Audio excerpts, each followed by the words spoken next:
Tiga tokoh mempunyai kedaulatan atas perairan Nusantara menurut mitologi. Ada rumor ada orang yang dekat dengan mantan Presiden Soeharto. Banyak orang yang percaya bahwa lautan di seluruh Nusantara dikuasai oleh sosok mistik. Nah, yuk simak beberapa mitos penguasa laut Indonesia berikut ini. Hingga saat ini, banyak masyarakat Indonesia yang masih mempercayai berbagai mitos, terutama yang berkaitan dengan penguasa laut. Mereka percaya bahwa penguasa laut dapat mempengaruhi kehidupan manusia. Bahkan, beberapa presiden disebut-sebut sudah berkomunikasi dengan penguasa lautan ini. Lalu siapa yang menguasai laut di Nusantara menurut mitologi yang diyakini masyarakat? Sekarang, yuk simak gambaran lengkap tentang karakter penguasa perairan Nusantara menurut mitologi ini. Tiga sosok mempunyai penguasa atas perairan Nusantara menurut mitologi. Apakah ada hubungannya dengan Soeharto? 1. Nyi Roro Kidul. Pastinya Anda sudah mengetahui sosok ini, bukan? Banyak orang yang percaya bahwa Nyi Roro Kidul adalah penguasa Laut Selatan. Legenda ini bermula ketika kerajaan Prabu Siliwangi jatuh.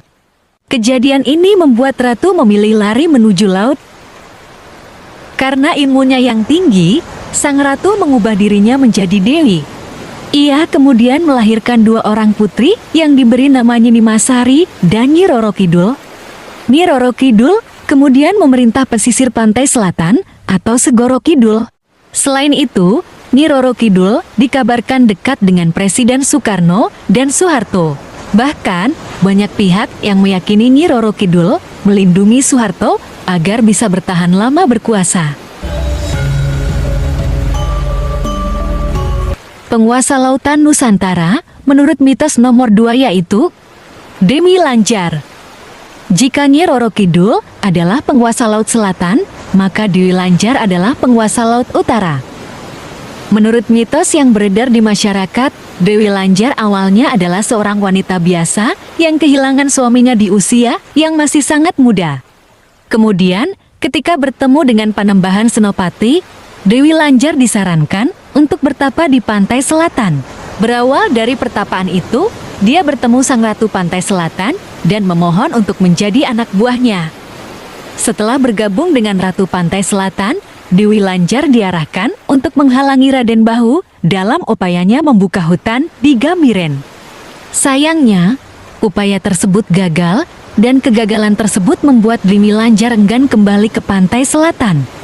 Maka dari itu, Dewi Lanjar memohon izin kepada Nyi Roro Kidul dan Raden Bahu untuk tinggal di Pekalongan. Setelah permintaannya disetujui, Dewi Lanjar memutuskan untuk menetap di Pekalongan. Sejak itu pula, Dewi Lanjar menjadi penguasa Laut Utara. Yang nomor 3, ada Ratu Junjung Buih.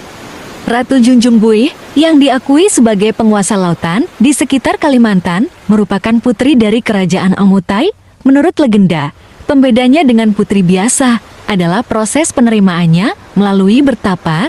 Pada saat dewasa, dia menikah dengan Pangeran Suryanata dari Majapahit.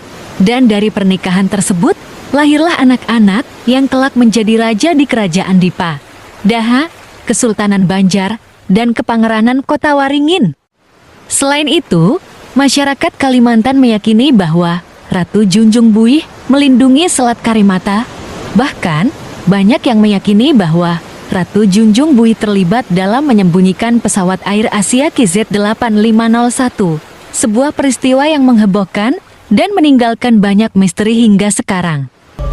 Inilah kisah tiga tokoh penguasa laut Nusantara menurut mitos.